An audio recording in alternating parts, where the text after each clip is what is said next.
দাও না দয়াল মোরে, দাও না দুটা ডানা, আমি উড়িয়া যাব মক্কা মদিনা, সোনার মদিনা। জোরে বলেন তো সুবহানাল্লাহ একবার। আলহামদুলিল্লাহ, জাযাকাল্লাহ। আরে রহমা নামে কিরে তোর দয়া নাই, তোর নামে করতে দোয়ায় আমি পড়ে হলাম ছাই। খোদা ওই নবীর প্রেমে আমায় পাগল করে দাও না, আমি ও রে যাব সোনার মদিনা, ওই মক্কা মদিনা। আল্লাহর ওলি বলে, রে খোদার বান্দা, এই নবীর উম্মাত, একটা কথা শোন, আমার এই জাহাজে চাপতে গেলে, আমার এই নৌকায় চাপতে গেলে 5টা পয়সা লাগবে না, 1টা পয়সা লাগবে না, তবে একটা জেকের করা লাগবে। বলল জেকের তো ভালো জিনিস, নিশ্চয় জেকের করব। তা জেকেরটা কেমন? বলো তোকে একটাই জেকের করা লাগবে, ওই ঘাটে পৌঁছানো পর্যন্ত, পারে যাওয়া পর্যন্ত তোকে একটাই জেকের করা লাগবে। ইয়া জোনায়েদ, ইয়া জোনায়েদ, ইয়া জোনায়েদ, ইয়া জোনায়েদের জেকের করা লাগবে। জাগো জাগো ওরে খোদার বান্দা, ঘুমায় না আর, আজ পশু পাখি জেগে করেন জেকের আল্লাহ। জোরে বলে সুবহানাল্লাহ। সবাই জেকের আল্লাহর করে। আপনি বলছেন জোনায়েদের জেকের করা লাগবে, বলল হ্যাঁ। আমার নৌকায় পার হতে গেলে আমার এই জোনায়েদটা কে বলে, আমি নিজেই জোনায়েদ। বলল আমার নামের জিকির করা লাগবে, তারপরে তোমাকে পার করা লাগবে। লোকটা থমকে দাঁড়িয়ে গেল। 1 মিনিট, এটা কিরকম হবে? বিবেকে বাধা দেয়। আল্লাহর নাম বাদ, রসুলের নাম বা আপনার নামের জিকির করা লাগবে, নইলে আপনি পার করবেন না। বলল না। বলে ঠিক আছে, পার আমাকে জরুর হতে হবে, আমাকে পার হওয়া একবার অবশ্য দরকার রয়েছে, তারা রয়েছে, এই জন্য বললো ঠিক আছে আমি রাজি হয়ে গেলাম। বাবারা এবার জাহাজ তো নাই, নৌকা তো নাই, কাটামারা জাহাজ নাই, নৌকা নাই রে বাবা। আল্লাহর ওলি কপালে ঠেকা, আল্লাহর ওলি নামাজ পড়া যায়, নামাজ খানা পানের ওপরে শার্ট করে দিয়েছে, আর পানের ওপর শার্ট করে দিয়া বলল এবার তুমি আল্লাহর নাম নিয়ে চেপে যাও, বিসমিল্লাহ বলে চেপে যাও। আশ্চর্য, চাপতে যায় না, ভয় ভয় করে, কে জানি কোনাতে পা দেব, আর হাঁচাম করে যদি ডুবে যেত নাক মুখে পানি ঢুকবে, করা যাবে? সাহস হচ্ছে না, কি করা যায়? বলল কোনো চিন্তা নাই, আমি আছে, চেপে যা।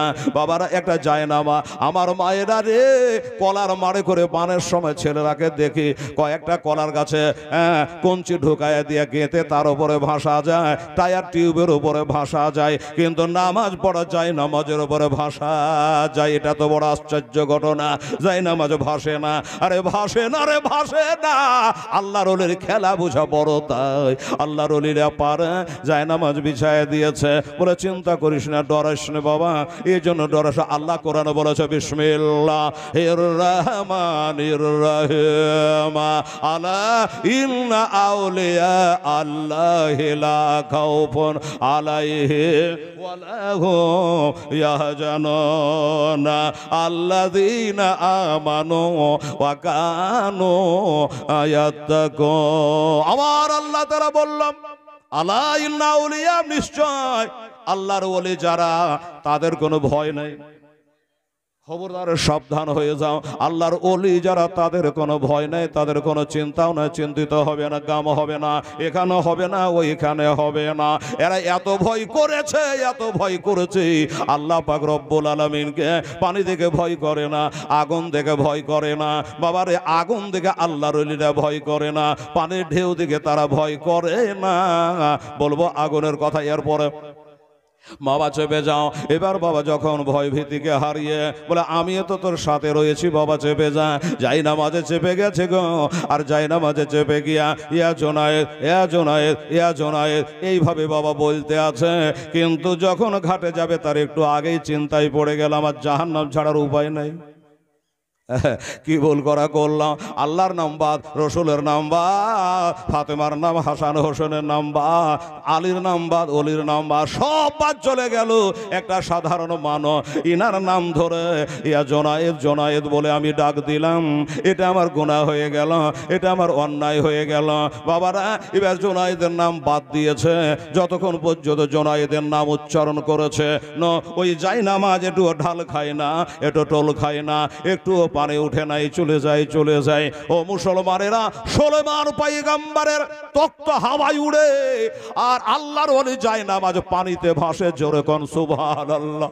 সুলাইমান পয়গম্বর যেই মসজিদে ফিলিস্তিনের কথা এখন বক্তাদের মুখে একটু করে শুনবেন। বাবা একজন জিজ্ঞাসা করে, হেলাল রে এই মসজিদটা কোন নবী বানাইয়াছিল? একটু ইশারা দিয়ে দেবো, শুনে যান। এবার যাই নামাজে যেতে যেতে বাবা ওই যখন কাছাকাছি হয়ে গেছে, মনের মধ্যে একটা দ্বিধা এসে গেছে, মনের মধ্যে একটা চিন্তা এসে গেছে, আমার এটা অন্যায় হচ্ছে মনে হয়, আল্লাহর নাম বাদ দিয়ে মানুষের নাম জপছি। অমনি বাবা যে আল্লাহর নামটা লইয়াছি, সাথে সাথে যাই নামাজের কোনা ডুবতে আরম্ভ করেছে।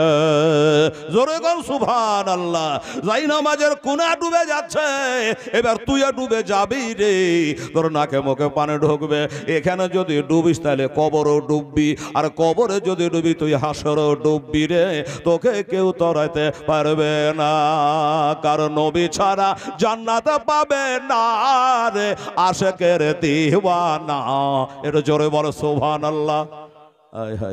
নবী ছাড়া জান্নাত পাবে না, ওলি ছাড়া নবী মিলবে না রে পাগল দেওয়ানা। ওলি ছাড়া নবী মিলবে না, আলী ছাড়া নবী মিলবে না। আগে যাও আমার নবীর তারে, গোলাম হরে নত শিরে, নবী দেবেন আল্লাহর ঠিকানা গো দেওয়ানা। নবী ছাড়া জান্নাত পাবে না, ওলি ছাড়া আল্লাহ পাবে না।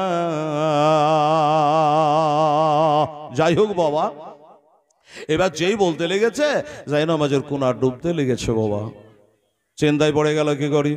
এইবার তুই তোকে বললাম একটাই জেকের করবি, আমার নামের জেকের করবি। আবার তুই জেকের পাল্টে আমার নাম বাদ দিয়ে আল্লাহর নামে জেকের আরম্ভ করেছি, তোর জায়নামাজ ডুবতে আরম্ভ করেছে, নৌকা ডুবতে আরম্ভ করেছে। লোকটা বলে হুজুর আমার গুনাহ তো হবে না। বলে গুনাহ হবে না, আগে আমার নামটা বলে মুখের আড়দুড্ডা ছাড়াইয়ালে রে।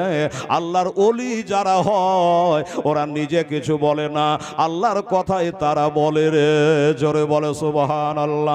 আবার যখন জোনায়েদের নামটা উচ্চারণ করা, অমনি জানো যা ওই জায়নামাজ কিনারায় ভিড়ে গেল। বোঝা কি গেল বাবারা, ইনার নামটা বলে শিরক হয় না, বেদাত হয় না। ওলিকে চিনতে পারলে নবীকে চিনতে পারবে, আর নবীকে চিনতে পারলে আল্লাহ তাআলাকে চিনতে পারবে। বাবারা আমার ভাইরা, আমার দোস্তরা, বুজুর্গরা, তাই বলছিল বাবা আল্লাহর ওলি জুনায়েদ বাগদাদি রহমাতুল্লাহ আলাইহি এত বড় মর্যাদা কোথায় পেল রে? এত ক্ষমতা সেন কোথা থেকে হলো যে যায় নামাজ পানিতে ভাসে? বাবারা এমনি পাই নাই, আমার হাসান হোসেনের গোলামি করে, আমার নবীর শান শওকাতকে গোলামি করে, নবীর সন্তানের তাজিম করে এত বড় হয়েছে, যারা যায় নামাজ পানিতে কখনো ডুবে না। জোনায়েদ তো ওলি ছিল না, ও জোনায়েদ তো গাউস ছিল না, জোনায়েদ তো কুতুব ছিল না। ইনি ছিল বাবা একটা চ্যাম্পিয়ন, নাম করে গোল্ড মেডেল পানেওয়ালা একটা পাহলওয়ান, যার নাম শুনলে বড় বড় পালোহানের বুকটা কেঁপে যায়। বাবারা এত বড় নাম করা পালোহান, বাদশাহ নামদার তাকে ভালো মন্দ খাওয়াইয়া রাখে, যেমন সেনা তেমনি লম্বা। বাবা এত জবরদস্ত একজন নাম করা পালোয়ান, তার জোড়া মিলে না, তার মোকাবিলা করার মতো কাউকে পাওয়া যায় না। তা বাবা রে, তার সঙ্গে লড়াই করবে এমন পালোয়ান সেই যুগে ছিল না। হঠাৎ করে বাবা একদিন ছোট করে বলছে, লম্বা ঘটনা টাইমের দিকে লক্ষ্য করা লাগবে বাবা। ও বাবা একজন দুবলা পাতলা, একবারে একদম পাতলা দুবলা, জীর্ণ শীর্ণ বর্ণ, ছিঁড়া ফাট্টা জামা গায়ে দিয়ে একদিন দরবারে উজিরকে বলল, এই উজির সাহেব, বাদশাহ নামদারকে বলে জোনায়েদের পাল্লাদার খুঁজে পাওয়া যায় না, জোনায়েদের পাল্লাদার খুঁজে পাওয়া যায় না, জোনায়েদের সঙ্গে কেউ নাকি লড়াই করতে ভিড়ে না। আমি চ্যালেঞ্জ কবুল করলাম, আমি জোনায়েদের সঙ্গে লড়াই করতে চাই, আমি জোনায়েদের সঙ্গে লড়াই করব। লোকজন বলল, মরণের পাখা উড়েছে। বড় বড় স্বাস্থ্য বড় বড় পালওয়ানগুলোর নাম শুনলে নাম কেটে দেয়, ঢেরা দিয়ে দেয়, পালিয়ে যায় ডরে। আর তোর শরীরে গোস্ত নাই, চামড়ায় হাত দিতে চামড়া ঠেকে গেছে, পাতলা তোলাটা ফুঁক দিলে উড়ে যাবি। আর তোর মতো লোকটা করবে জোনায়েদের সঙ্গে পালওয়ানি, জোনায়েদের সঙ্গে লড়াই। বললো, হ্যাঁ ভাই, আমি চ্যালেঞ্জ করছি, জোর হাত করে বলি, আমাকে হিয়ানত করিও না, কমা মনে করিও না, আমি লড়াই চ্যালেঞ্জ করতে পারি, আমি চ্যালেঞ্জ করছি, আমার সঙ্গে লড়াই করা লাগবে। অনেক কথা।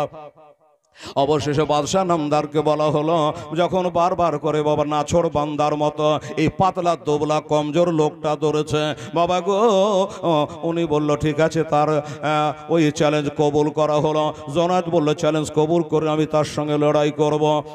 একটা সময় দেওয়া হলো, আগামী শুক্রবার বেলা 12টার সময় ওই বিরাট ফিল্ডে ওইখানে লড়াই হবে।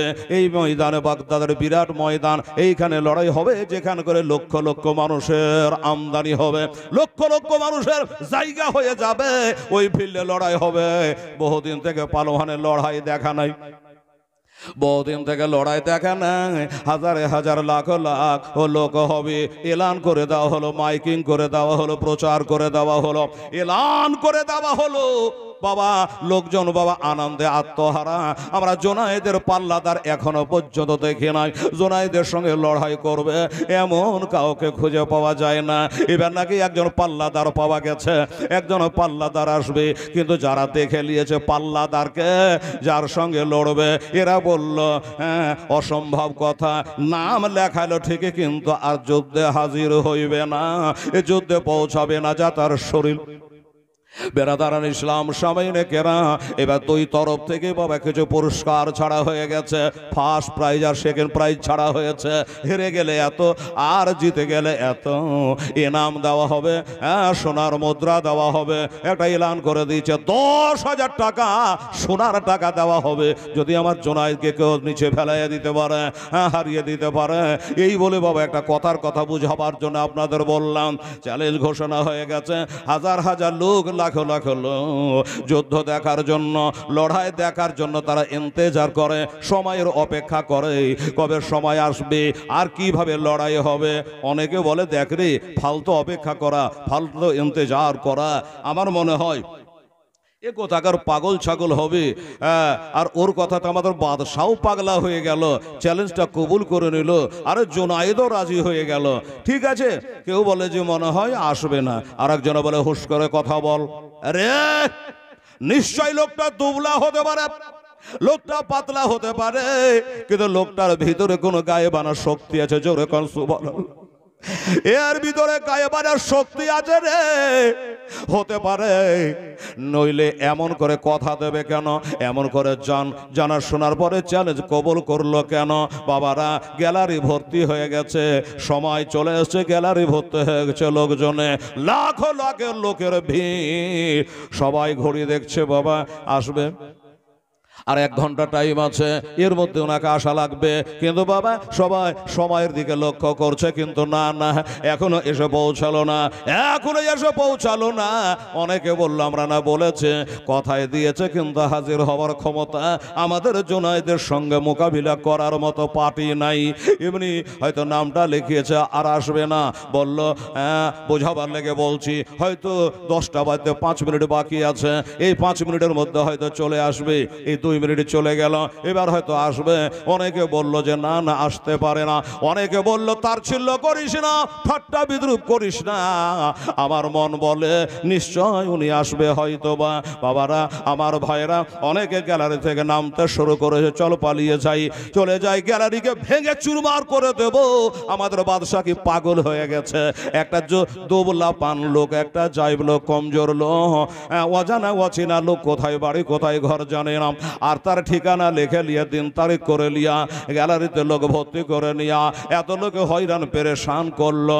অনেকে রেগে গেছে, অনেকে বলে ভাই আর 2 মিনিট টাইম আছে, দেখ এইবার মনে হয় চলে আসবে। বাবারা চোখ বার করে করে রাস্তার দিকে তাকাই, কোনো খবর নাই। চোখ বার করে দেখে কোনো খবর না। বললো আর 1 মিনিট টাইম আছে, আসলে আসতে পারে, নইলে তারপরে কিছু বলা যাবে। আল্লাহর হুকুম, মা আমার বোনেরা আমার ভাইয়েরা ধুলা বালিতে অন্ধকার করে দিয়ে পশ্চিম দিক থেকে যেন কেউ উড়ে আসতেছে। লোকে তালি মেরে দিল, আর পালাবার দরকার নাই। আমরা যে আশা নিয়ে আশান্বিত হয়ে বসে আছি, আমরা আজকে জোনায়েদের লড়াই দেখবো, যুদ্ধ দেখবো। আমাদের বাগদাদের একটা নাম রে, একটা সুনাম রে। বাবারা আমার ভাইয়েরা দোস্তরা বুজুর্গরা মনে করলো এবার হয়তো আসতেছে ধুলাবালিতে অন্ধকার করে দিয়ে একজন আল্লাহর বান্দা আসতেছে, এটাই হতে পারে সেই পাল্লাদার হতে পারে। মুখের কথা জবানে জারি, এসে হাজির হয়ে গেল, একবারে সেই ময়দানের মাঝখানে হাজির হইয়া গেল। জোরে কোন সুবহানাল্লাহ। মাঝখানে হাজির হয়ে গেছে। লোকজন বলে কি আশ্চর্য ব্যাপার, কোথায় জোনায়েদ আর কোথায় তার পাল্লাদার, কিবা নাম কিবা ধাম, কোথায় বাড়ি তাও তো জানি না। এই লোকটা জোনায়েদের সঙ্গে লড়াই করবে রে, একটা আঙ্গুল সোজা করতে পারবে না, হাত ধরলে ছাড়াতে পারবে না। আর জোনায়েদের সঙ্গে মোকাবিলা চ্যালেঞ্জ করেছে। কিছু লোকে বলছে ভাই বলার নেই, হতে পারে পাতলা, হতে পারে কায়দা জানা আছে। যুদ্ধ হলে শক্তি থাকলে যুদ্ধ করা হয় না, তার কায়দা কৌশল জানা লাগবে, হয়তো সেইভাবে জানা আছে। নিশ্চয় যুদ্ধে করা অভ্যাস আছে। যাই হোক বাবারা, লোকজন বলল আর কথা নাই, কাজ চালু হয়ে যাক। ঘন্টা পড়ে গেল, বাঁশি বেজে গেল, যুদ্ধ চালু হবে, লড়াই চালু হয়ে যাবে। জয় পরাজয় হবে, ফার্স্ট সেকেন্ড হবে, কেটা তলে পড়বে কেটা উপরে পড়বে। আমার মায়েরা রে, ওলি হওয়া চারটিখানে ব্যাপার নয় রে মা। এবার যুদ্ধ করবে, মজ্জার সময় এনে কেরা আমার ওই দুবলা পান লোকটা জোনায়েদকে বলে, জোনায়েদ শোনো, তোমার কানে কানে একটা কথা বলি। বললো এখানে কথা বলে লোকে ধরে ফেলবে, দেখ দেখ কানে কানে ফুসফুস করে কহে নিল, খেলা ভালো হবে না, যুদ্ধ ভালো হবে না, লড়াই ভালো হবে না, এই কথা বলবে। বলে কে কি বলবে আমার দেখার নাই। এই জোনায়েদ, আমি একটা কথা বলবি ভাই শোনো। বলল কানটা বাড়াও, আমি মুখটা বাড়াই। কানটা বাড়াইয়া দিয়েছে, মুখটা বাড়াইয়া 2 চোখের পানি বহাইয়া বলল, জোনায়েদ রে, আমি কোনো পালোহান না, আমি কোনো যোদ্ধা নয়, আমি লড়োহা নাই, পালোহান নাই। তবে কথা কেন দিয়েছ? বললো জোনায়েদ কথা শেষ করতে দাও, আমি তোমাকে বুঝিয়ে বলি আমি কে। আমার পরিচয় হয়তো তুমি জানো না, আমি হইলাম মা ফতেমার ঘরের লাল। জোরে বলে সুবহানাল্লাহ। ওরে কারবালাতে একে একে সবকে শহীদ করাইয়া আমি হাসান হোসেনের ওই সন্তান সন্ততিরাকে, তার মা বোনকে, তার বিবি সাহেবা, হাসান বানু, সাহার বানু, আর যত ছিল উম্মে কুলসুম, জৈন, আর যত ছিল সবাইকে লইয়া রে আমি কারবালা থেকে আসছি, ওই ইরাকের বাগদাদ থেকে, ওই কারবালা থেকে আসতেছি। জোনায়েদ, আজ কয়েকদিন থেকে ওই যে তাকাইয়া দেখ, ওই জঙ্গলের মধ্যে রয়েছি, আমার হাসান হোসেনের বংশধর, ওই বাচ্চা বাচ্চা ছেলেগুলা খাবার জন্য কিলবিল করি। আমি সকালবেলা বের হই, ওই বাচ্চাগুলাকে কথা দিয়ে যে আমি গেলাম, সন্ধ্যার আগে আগে আল্লাহ নিয়ে আমি ফিরে আসবো, আর তোদের জন্য কিছু খাবার নিয়ে আসবো, তোরা খাই। কিন্তু জোনায়েদ রে, আমি সকালে আসি, সন্ধ্যায় ফিরে যাই, একটাও খাবার জোগাড় করতে পারি না, একটা খানা জোগাড় করতে পারি না। কারণ আমরা নবী বংশের সন্তান, আমাদের জন্য সাদকা খাওয়া হারাম, আমাদের জন্য ফেতরা খাওয়া হারাম, আমাদের জন্য ভিক করা হারাম, আমরা কারো কাছে হাত পাতি না রে জোনায়েদ। ওই কারণে আমি সকালে আসি, সন্ধ্যায় চলে যায়। আর ওই বাচ্চারা বলে আব্বু কিছু খাবার আনতে পারলেন না, দাদা আমাদের কোনো খাবার ব্যবস্থা করতে পারলেন না, বাবা কিছু খাবারের ব্যবস্থা হলো না। বলে ইন্নাল্লাহ মা সাবিরিন, সবর করো, আগামীকাল হবে। এই করে করে কয়েকদিন থেকে তারা ওই জঙ্গলের ভিতরে অনাহারে তারা গড়াগড়ি করে রে জোনায়েদ। তুই যদি মুসলমান হোস রে, তুই যদি আবার নবীকে মানিস রে, নবীর কালেমা পড়ে থাকিস রে, আল্লাহ আল্লাহর ওলি হযরত আলীকে মানিস রে। ওরে জোনায়েদ দুনিয়াতে আমি জানেন গোটা বিশ্বে তোর ডাঙ্কা বাজে রে, বাগদাদের মানুষ তোকে চুমা খাইরি। ওরে জোনায়েদ কিন্তু কাল হাসরে আমার নবী চুমা খাবে তোকে রে। জোরে বলেন সুবহানাল্লাহ। এ জোনায়েদ আমি তোকে খুলে বলে দিলাম রে, এবার তুই কি করবি সেটা তোর ব্যাপার, আমি জানি না রে জোনায়েদ। তোর ব্যাপার তুই জানে, এবার তোর ব্যাপার তুই সেটা করবি রে। ও মুআজ্জাজ সামাইনে কেরাম, জোনায়েদ চিন্তায় পড়ে গেল, আল্লাহ একুল উকুল সবই গেল রে, লাখো মানুষ আমার দিকে তাকিয়ে বসে আছে। এখন যদি আমি যুদ্ধে পরাজয় হয়ে যাই তাহলে আমার উপরে কতজন থুতু চালাবে, আমার উপরে অত্যাচার করবে। কিন্তু জোনায়েদ চিন্তা করলো এই বাচ্চার উপর অত্যাচার করলে, এই দুবলা পান লোকটার উপর অত্যাচার করলে বেরাদারান ইসলাম সামাইনে কেরাম তাহলে জানতে পারবে আমি যদি তার উপর অত্যাচার করি, তার বুকের উপরে বসে যাই, তো কাল হাসরের দিনে আমার নবী আমাকে বেহেশতে লইয়া যাইবে না, আমার নবী আমাকে সাফায়াত করবে না। আর নবীর সাফায়াত ছাড়া জান্নাতে পৌঁছানো যাবে না। নামাজের বলে জান্নাতে যেতে পারবে না, রোজার বলে জান্নাতে যেতে পারবে না। কারণ হইল আমার নবী পাক সাহেবে লাউলাক সাল্লাল্লাহু যতক্ষণ পর্যন্ত সাফাতে দরজায় হাত না মারে। বাবারা লম্বা ঘটনা। এবার বলল আর দেরি নয়, তোমার কাজ তুমি করো, আমার কথা যা বলার আমি বলে ফেললাম। জোনায়েদ এবার লড়তে আরম্ভ করেছে। বাবা একটু গলাগলি করে, একটু লোককে ভঙ্গি দেখানোর ফলে, একটু না দেখালে তো হয় না, এমনি এমনি ধুস করে পড়ে গেলে তার চলবে না। একটু গাড়ি গাড়ি হাত বিলাইয়া বাবারে লড়ালড়ি আরম্ভ করলো। আমার জোনায়েদ ইচ্ছা করে বাবা নিচে পড়ে গিয়া আল্লাহর ওলি আমার আলে রাসূলকে, আমার নবী ঘরের সন্তানকে বাবা বুকে করে নিয়েছে। আমার আল্লাহর আরশ খুশি হয়ে গেছে। জোরে কর সুবহানাল্লাহ। আল্লাহর আরশ খুশি হয়ে গেছে, আমার নবী খুশি হয়ে গেছে, আমার ফাতেমা খুশি হয়ে গেছে, আমার হাসান হোসেন খুশি হয়ে গেছে। জোনায়েদ রে আমার সন্তানকে বুকে করে নিয়েছি, আমি কথা দিলাম কাল হাসরে আমি তোকে জান্নাতে বুকে করে নিয়ে থাকবো রে। বেরাদারান ইসলাম যেই বাবা জোনায়েদ নিচে পড়ে গেছে, ওই দুর্বল কমজোর মানুষটাকে বুকে লইয়া লোকজন হর্রা মেরে দিল। আবার অর্ডার হয়ে গেল না, লড়াই হয় না, আবার লড়াই হবে, এবার ভালো হয় নাই, আবার লড়াই করলো, আবার তলে পড়ে গেল। আবার আল্লাহর ওলিয়া আলে রাসূলকে বাবা বুকের ওপর করে নিল। এমনি করে তিনবার লড়াই করা হলো। তিনবারে ওই জোনায়েদ বাবা নিচে ইচ্ছা করে পড়ে গেল। বাস্তবে ইচ্ছা করে নিচে পড়ে গেল। আর ওই দুবলা পান মানুষটার খবর তো কেউ জানে না। ওকে কানে কানে বলা হয়েছে আমি নবী বংশের সন্তান, আমি আলে রাসূল, এই জন্য তাকে নিচে ফেলানো যাবে না, আমার জাহান্নাম ছাড়া জায়গা হবে না। আমি কয়েকদিনকে দুনিয়ার মুসাফিরখানায় এসেছি। আজ আমি আমার বাড়ি, আমার বাবার বাড়ি ছিল, দাদার বাড়ি ছিল, বাবার হলো, বাবার থেকে আমার হলো, আমিও চলে যাব, আমার ছেলের হবে, তার পোতার হবে, এই বাড়ি থেকে যাবে। এ দুনিয়া যেমন কাজ তেমনি থেকে যাবে। এই দুনিয়ার নাম কামাবার দরকার নাই। বাবারা আমার মা বোনেরা খেলা তো শেষ হয়ে গেল। লোকজন সজুদ চাপ্পল ছেড়ে দিয়া গালিগুলোজ করে গ্যালারি ফাঁকা করে দিয়ে সবাই চলে গেছে। আর ওই পাতলা দুবলা পান ছেলেটা ফার্স্ট প্রাইজ পেয়ে গেছে। উনি প্রাইজ নিয়ে গিয়া বাবা আমার নবী বংশের সন্তানদের মুখে দুটা দানা তুলে দিয়েছে। দানা তুলে দিয়েছে জোনায়েদ, যাকে সবাই চুমা দিত, বাদশার ডাহিন পাঁজরে তাকে বসানো হতো। আজকে বাবা ফুলের মালা না দিয়া তাকে কি বলবো, ভাষা খুঁজে পায় না। সবাই গালিগুলোজ করে, তুতু দিয়ে, জুতা চাপ্পল চালিয়ে সবাই গ্যালারি ফেলে দিয়ে পালিয়ে গিয়েছে। অনেকক্ষণ পরে সন্ধ্যা লেগে গেছে। আমার জোনায়েদ চোখের পাতা খুলে দেখছে আমি একাই পড়ে আছে, গ্যালারি ফাঁকা হয়ে গেছে, লক্ষ লক্ষ মানুষ কোথায় চলে গেছে। জোনায়েদ একাই পড়ে ধুলা ধসল লইয়া আস্তে আস্তে করে নিজের বাসায় গেল, বাড়ি গেল। সন্তান সন্ততি আত্মীয় স্বজন সবাই বাড়ির বলে কি খবর, আজকে যুদ্ধে পরাস্ত হয়ে গেছে। কোনো কথা নাই, ছোট করি রাত্রিবেলাতে জোনায়েদ আধারে শুয়ে আছে, রাত্রে বেলায় বাবা শুয়ে আছি, হঠাৎ করে জানো আমার দিনের নবী মুস্তাফা তার গায়ে হাত বোলাচ্ছে। জোরে বলেন সুবহানাল্লাহ।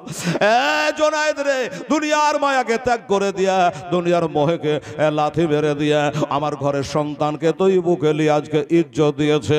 আমি নবী আজ থেকে তোর ইজ্জত বাড়াইয়া দিলাম। আজ থেকে তুই আল্লাহর ওলি হয়ে গেলি, ওলির তাজ তোরে আমি পরাইয়া দিলাম। বেরাদারান ইসলাম, তাহলে আলের এসো নবী বংশের সন্তানদের তাবেদারি করে নবী বংশের সন্তানকে বুকে লইয়া আল্লাহর ওলি হয়েছে। এমনি কি তার যায় নামাজ পানিতে ভাসতেছে? বেরাদারান ইসলাম, সবাই এনে কেরাম, এই হলো আল্লাহর ওলি হযরতে জুনায়েদ বাগদাদী রহমাতুল্লাহ আলাইহি। আমার গাউস পাকের কম বেশি 200-300 বছর আগকার ওলি ছিল। বাবারা কি করে ওলি হলো মোটামুটি জানতে পেরে গেলে। আমার নবীর সম্মান করে, আমার নবীর তাজিম করে। আর এই নবীকে কিছু হারাম খোরেরা বলছে নবী হামারা বড়া ভাই হয়, নবী তো আমার বড় ভাইয়ের মতো, নবী তো আমার মতো, নবী তো এই ছিল ওই ছিল। এটাকে অনেক রকমের বেয়াদবি করছে বাবা। আমার নবী কত বড় শান বলা, আমার নবী কত ইজ্জত বলা। বেরাদারান ইসলাম, আমার আল্লাহ তাআলা কোরআন পাকে বলেছে ওয়ারাফানা লাকা যিকরা, নবী গো তোমার শান ও শওকত আমি আল্লাহ বাড়িয়ে দিয়েছে। মুসলমানেরা, আমার ভাইয়েরা, তাই বলছিলাম বাবা, এমনি তারা পানিকে ভয় করে না, আগুনকে ভয় করে না। খাজা গরিবে নওয়াজ মাইনুদ্দিন সঞ্জারি রহমাতুল্লাহ আলাইহির একটা ঘটনা বলে দিই। এই বাবা, উনি চলে যাচ্ছেন ভক্ত দুর্গের সাথে লইয়া। আল্লাহর ওলিরা আগুন দেখে বাবা ভয় করে না, আগুন দেখে আল্লাহর ওলিকে ভয় করে। বাঘ দেখে ভয় করে না, বরং বাঘ আল্লাহর ওলিকে দেখে ভয় করে। জোরে বলেন সুবহানাল্লাহ। বেরাদা, যারা আল্লাহর হয়ে যায় আল্লাহ তাআলা তার হয়ে যায়। খাজা গরিবে নওয়াজ মাইনুদ্দিন সঞ্জারি রহমাতুল্লাহ আলাইহি উনি চলে যাচ্ছেন বাবা একটা রাস্তার ধার দিয়ে। এবার যেতে যেতে যেতে দেখছেন কিছু মানুষ ওই জঙ্গলের কাছে কতগুলো মানুষ আগুনের পূজা করছে, আগুনের পূজা করছে। খাজা গরিবে নওয়াজ দাঁড়িয়ে গেলে, আল্লাহর ওলিদের কাজ হলো বাতিলের বিরুদ্ধে লড়াই করা। দাঁড়িয়ে গিয়ে ভক্তদেরকে নিয়ে সাথে গেল, চলো ওখানে যাই। এরা আগুনকে পূজা করছে, আগুনকে সেজদা করছে। আমার খাজা বলে, বাবা আগুনের পূজা করছো কেন? আল্লাহর পূজা ছেড়ে দিয়া। বলল, আমরা আগুনের পূজা করি এই জন্য কাল হাসরে আমাদের জাহান্নামের আগুন জানো পোড়াইতে না পারে। আচ্ছা, জাহান্নামের আগুন জানে আমাদেরকে পোড়াতে না পারে, এই কারণে আমরা আগুনের পূজা করছি। খাজা গরিবে নওয়াজ বললেন, তাই নাকি? বললে, হ্যাঁ। এই বাবা, বহুদিন থেকে তোরা আগুনকে পূজা করছিস, তো এক কাম কত, কি কাম বলুন? বলে, আগুনের পূজা করে করে তো বুড়া হয়ে গেলি, তো এই আগুনে একটু হাত ভর দেখি, আগুনে পুড়িস কিনা। এরা বলো যে আগুনের কাজ তো পুড়িয়ে দেওয়া, হাত দিলি তো পুড়ে যাবে। এই হতচ্ছাড়া, হতভাগা, তাহলে তুই জানছিস, বুঝছিস সবই, তাই না? সবই বুঝছি। আগুনের কাজ হলো পুড়িয়ে দেওয়া, তো তুই আগুনের পূজা কেন করছিস? আল্লাহর পূজা কর, আল্লাহর ইবাদত কর। হ্যাঁ, লোকটা রেগে গিয়ে বলে, শুনুন, ধর্মের উপরে কথা বলবেন না, ফকির মানুষ, আপনি তো খুব আল্লাহকে ডাকেন, খুব আল্লাহর ইবাদত করে, তাসবিহ তাহলিল করেন, হ্যাঁ, তা আপনি কেমন ফকিরের ফকির? আপনি একবার এই আগুনে ঝাঁপ দেন দেখি, আপনি হাতে আগুন লেন দেখি, আপনাকে পুড়াই কি পুড়াই না? আমার খাজা বাবা বলল, তাই নাকি? আগুনে হাত দিব, আগুনে ঝাঁপ দেব। শোন কাফের কোথাকার, অগ্নি পূজারী মুশরিক, শোন, আগুন হাতে আমি করতে যাব না। আমি তো আমি, আমার পায়ে যে জুতা মোবারক আছে, আমার একটা জুতা তোর আগুনে পুড়াবার ক্ষমতা নেই। আমি তো দূরের কথা। জোরে বলে সুবহানাল্লাহ। অগ্নি পূজারীরা বলল, তাই নাকি? এত বড় কথা, আগুনে আপনার জুতা পড়বে না? বলে, না, আমার চামড়া তো দূরের কথা, কাপড়া তো দূরের কথা, আমার একটা জুতা পোড়াতে পারবে না। তাই নাকি? বললে, হ্যাঁ ঠিক আছে, দেন। একটা জুতা মোবারক দিয়ে খুলে আগুনে ফেলে দিয়া, আগুনে ফেলে দিয়ে আমার খাজা বাবা বলছে, এই আগুন শোন, এটা সাধারণ মানুষের জুতা নয়। এই আগুন শোন, ডেলি 400 রাকাত করে নফল নামাজ পড়ি রে আগুন। আমি সেই খাজা গরিবে নওয়াজ, আমার পায়ের চটি, আমার পায়ের জুতা, আগুনে যেই ফেলিয়ে দেওয়া, আগুনে পানি ঢাললে যেমন আগুন নিভিয়ে যায়, বাবা গো সাথে সাথে আগুন ঠান্ডা হয়ে গেল। জোরে বলেন সুবহানাল্লাহ। আগুন ঠান্ডা হয়ে গেল। আগুনের পূজা ছেড়ে দিয়ে ভক্তরা সমস্ত অগ্নি পূজারীরা বলে হাই রে হাই, এতদিন ধরে আগুনের পূজা করে আসলাম, অথচ আমরা আঙুল দিলে পুড়ে যাই, শরীর পুড়ে যায়, হাত পুড়ে যায়, কাপড়া পুড়ে যায়। আর উনার জুতা মোবারক যখন পড়লো না, বুঝে গেলাম দেহ মোবারকও পড়বে না, হক ধর্ম যদি আছে এটাই আছে। তোবা করলো, হুজুর আমি আজ থেকে আপনার গোলামি করব, আজ থেকে আপনার কাছে মুরিদ হব। এই জন্য আমরা বুঝে যে হক ধর্ম আপনার কাছে আছে। তোবা করলো, কলেমা পড়লো, লা ইলাহা ইল্লাল্লাহ মুহাম্মাদুর রাসূলুল্লাহ সাল্লাল্লাহু আলাইহি ওয়াসাল্লাম কালেমা পড়ে অগ্নি পূজারীরা বাবারে আমার খাজা গরিবে নামাজের কাছে নত শিরে তারা মুসলমান হয়ে গেল। জোরে বলেন সুবহানাল্লাহ। তারা মুসলমান হলো, হেদায়েতের রাস্তা হলো। আল্লাহর ওলি জোর করে কাউকে কালেমা পড়ায় নাই, তাদের ব্যবহার দেখে, তাদের কারামত দেখে বাবা এটা হয়। শুনুন, আল্লাহ যে কাজ পারে ওই কাজটা বান্দা পারে না, পারে না।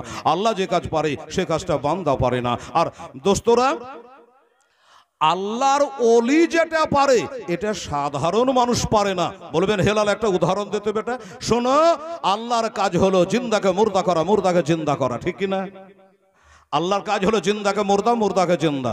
হ্যাঁ দোস্ত বুজুর্গ, এই কাজটা আল্লাহ ছাড়া কেউ পারে না। হ্যাঁ, এই কাজটা যদি কোনো নবীর দ্বারা হয়ে যায় তখন ওই কাজটার নাম পাল্টে যায়, কি হয়? ওটাকে বলে মুজিজা। যেমন হযরত ঈসা পয়গম্বর আলাইহিস সালাম, শুনেছেন তো নাম?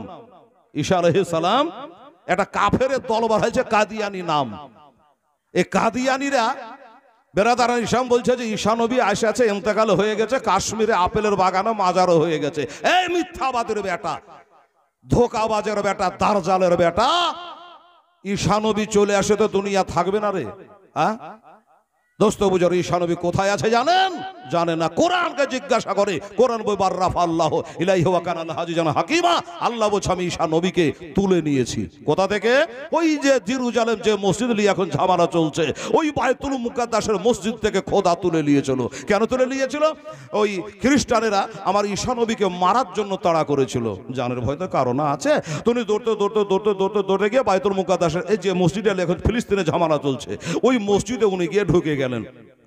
তো সব লোক তো সমান দৌড়তে পারে না, পিছনে থাকলো একটা লোক, পিছনে পিছনে দৌড়তে বাবা একবারে ঈসা পয়গম্বরের দু হাত ছাড়াছাড়ি ওই কাছাকাছি মসজিদে ও ঢুকে গেল। আল্লাহ পাক মসজিদে ছাদ ফুটিয়ে তার পয়গম্বর ঈসা পয়গম্বরকে আসমানে তুলে নিয়েছেন। আর যে লোকটা পিছনে ঢুকেছিল ওই লোকে ডুপ্লিকেট ঈসা বানিয়ে দিয়েছে, একবার ঈসা পয়গম্বরের মতো বানিয়ে দিয়েছে।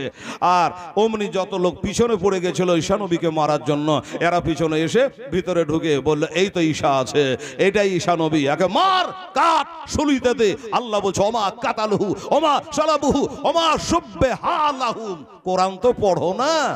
কোরআন বলছে তোরা কতল করতে পারিসনি, তোরা সুলিও দিতে পারিসনি, তোরা সন্দেহের অবকাশের মধ্যে পড়ে আছি। আমার ঈসাকে আমি আল্লাহ আসমানে তুলে নিয়েছি। বিশ্বাস হলো না? আমি কোরআন দিয়ে বললাম, বিশ্বাস আপনাদের হলো না? এই বাবা শুনুন, কোরআন তো বিশ্বাস করতেই হবে আমাদের। আপনি বলবে হেলাল তুই কি নিজে দেখেছিস? আরে ভাই আমি নিজে দেখিনি। আচ্ছা তোর বাবা মার সঙ্গে মিলনের পরে তুই পয়দা হয়েছিস, তুই দেখেছিলি? বল, তোর বাবা মার সঙ্গে তোর মিলন হলো, তারপরে তুই পয়দা হলি, তখন তুই দেখেছিলি? দেখিসনি। তোর মা বলে দিয়েছে তোর বাপু হয়, তখন তুই বাবু বলি। এটা তোর মা হয়, এটা চাচা হয়, তখন তুই তাই বলি। উডা বিশ্বাস করবে, আমারটা করবি না, করিস না। আমারটা বিশ্বাস করি না। আমার শাহনশাহে জিবে কার, মদিনা কা তাজদার, মক্কার সরকার, আমার আখেরি পয়গম্বর। ওই যে আমার সেনাশিস মৌলানা কবিরুল ইসলাম সাহেব বলছিল বায়তুল মুকাদ্দাসে নবী আমার ইমামতি করেছে, তখন আমি রাস্তায় হাঁটছিলাম। বাস্তবই মেরাজের রাতে আমার নবী পাক সাহেবে লাখ ওইখানে 2 রাকাত নামাজ পড়েননি, বরং সমস্ত নবীদের পিছনে করে নামাজ পড়িয়েছিল। বেরাদারান ইসলাম সামনে কেরা, আমার নবী মেরাজে যাওয়ার পরে 1 আসমান 2 আসমান 3 আসমান এই 7 আসমান পার হয়ে যখন চলে যায়, তো বাবারে দ্বিতীয় আসমানে গিয়ে আমার ঈসা পয়গম্বরের সঙ্গে আমার নবী মেরাজে গিয়ে দেখা করে নিল। জোরে বলেন সুবহানাল্লাহ। তোরা যদি কতলি করে ফেললি, তোরে আপেলের বাগানে যদি কবরই হয়ে গেল, তোমার দয়ার নবী মেরাজ ওটা কাকে দেখেলে তুই বল? হ্যাঁ, কত বড় মিথ্যাবাদী চিন্তা করুন। তো যাই হোক বেরাদারান ইসলাম স্বামী নাকি না, হ্যাঁ অনেকে বলছে এখন ফিলিস্তিন আর ইসরায়েলের যুদ্ধ লেগেছে, এখন বলছে মৌলানা সাহেব আচ্ছা ওই মসজিদটা কে বানিয়েছিল? সুলাইমান পয়গম্বর আলাইহিস সালাম। ৭৭,০০০ মিস্ত্রি আর ৭২,০০০ রেজা রাত দিন ২৪ ঘন্টা কাজ করে। সুলাইমান পয়গম্বর লাঠিতে হিনালা দিয়ে ঠেক দিয়ে উনি দাঁড়িয়ে আছে।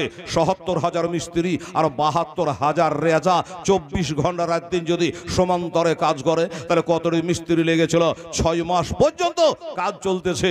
বাবা একদিন এসে আল্লাহর ফারিস্তা হযরতে ইসরাইল আলাইহিস সালাম এসে বলছে, ওগো আল্লাহর পয়গম্বর আপনার টাইম হয়ে গেছে। কিরকম টাইম? বলে আমি ইসরাইল ফেরেশতা, আমি জান কবজ জন্য এসেছি। বলল ঠিক আছে আমার জান কবজ করো, আমার আপত্তি কোনো নেই, কিন্তু আমার কথা হলো যে আমি যে মসজিদ এত সুন্দর করে আল্লাহর ঘর বানাচ্ছে, মসজিদ আকসা দূরের মসজিদ, হ্যাঁ তো এই মসজিদ আমি খুব মন মতো করে বানাবো, এটাই আমার মনের আশা ছিল। তো মসজিদ সম্পন্ন হলো না। বলে শুনুন আপনার কাজ আপনি করুন, আপনি মসজিদ বানিয়ে যান, খালি আমাকে জান কবজের অনুমতি দেন। বলে আমার জানটা কবজ করবি তো ফের আমি মসজিদ বানাবো কি করে? বলে না, আপনি যেভাবে দাঁড়িয়ে আছেন ওইভাবে দাঁড়িয়ে থেকে যাবেন, কোনো আপত্তি নেই, খালি জানটা কবজ। তাই নাকি? বললে হ্যাঁ ঠিক আছে। লাঠিতে হিনলাড়িয়ে দাঁড়িয়ে রয়েছে আর মসজিদে কাজ চলছে, বাইতুল মুকাদ্দাসের মসজিদ। বাবারে এটা ফিলিস্তিন ইসরায়েলের যুদ্ধ নয়, এটা সারা বিশ্ব জগতের মুমিন মুসলমানের লড়াই বেরাদারান ইসলাম। এটাই তো ছিল আমাদের আউয়াল কাবা, এটাই ছিল আমাদের প্রথম কাবা। এই কাবার দিকে সুলাইমান নবী মুখ করে নামাজ পড়েছে, সমস্ত নবী ওই দিকে মুখ করে নামাজ পড়েছে। বাবা জান কবজ হয়ে গেছে সুলাইমান নবী। ৬ মাস পর্যন্ত লাঠিতে হিনালা দিয়ে তিনি দাঁড়িয়ে রয়েছে। ৬ মাস পরে লাঠির তলাটা খুইয়ে গেল, আস্তে আস্তে লাশ জমিনে শুয়ে গেল। মিস্ত্রি রেজা নেমে আসলো, লাশ মোবারক দেখে, দেহ মোবারক দেখে এরা আন্দাজ করলো ইনার ইন্তেকাল এখন হয়নি, আজকে হয়নি, ১ মাস আগে হয়নি, আমার মনে হয় এর ইন্তেকাল আজ থেকে ৪ মাস বা ৬ মাস আগে ইন্তেকাল হয়েছে। আল্লাহর নবী ৬ মাস আগে ইন্তেকাল করে ওইভাবে দাঁড়িয়ে গিয়েছে। এই মসজিদটা তৈরি হয়েছে। দুঃখ লাগবে না বাবা আমার ভাইয়েরা, দোস্তরা, বুজুর্গরা, যে এই মসজিদ তৈরির জন্য, যে দিনকে বাঁচাবার জন্য আমার নবী কত কষ্ট করেছে। সুলাইমান নবী এত কষ্ট করে মসজিদটাকে বানালো, আর সেই মসজিদ তুমি দখল করবা, তোকে থাকবার জন্য একটু জায়গা দিল, আর তুই গোটাই দখল করে এখন মাস্তানি বেরাদারান ইসলাম। আমার দোস্তরা, বুজুর্গরা, যাই হোক আল্লাহ হকের জয় করবে। কুল জাল হক ওয়াজাহাকাল বাতিল ইন্নাল বাতিলা কানা জাহু। হক যখন আসবে বাতিল তখন মিটবে, বাতিল মিটনে বলা নিশ্চয় বাতিল মিটে যাবে। আল্লাহ সত্যের জয় একদিন করবে। তবে বাবা একটু কষ্ট করতে হবে, একটু কষ্ট আমাদের হবেই। মুআজ্জাজ সামাইর মোহতারাম বেরাদারান ইসলাম।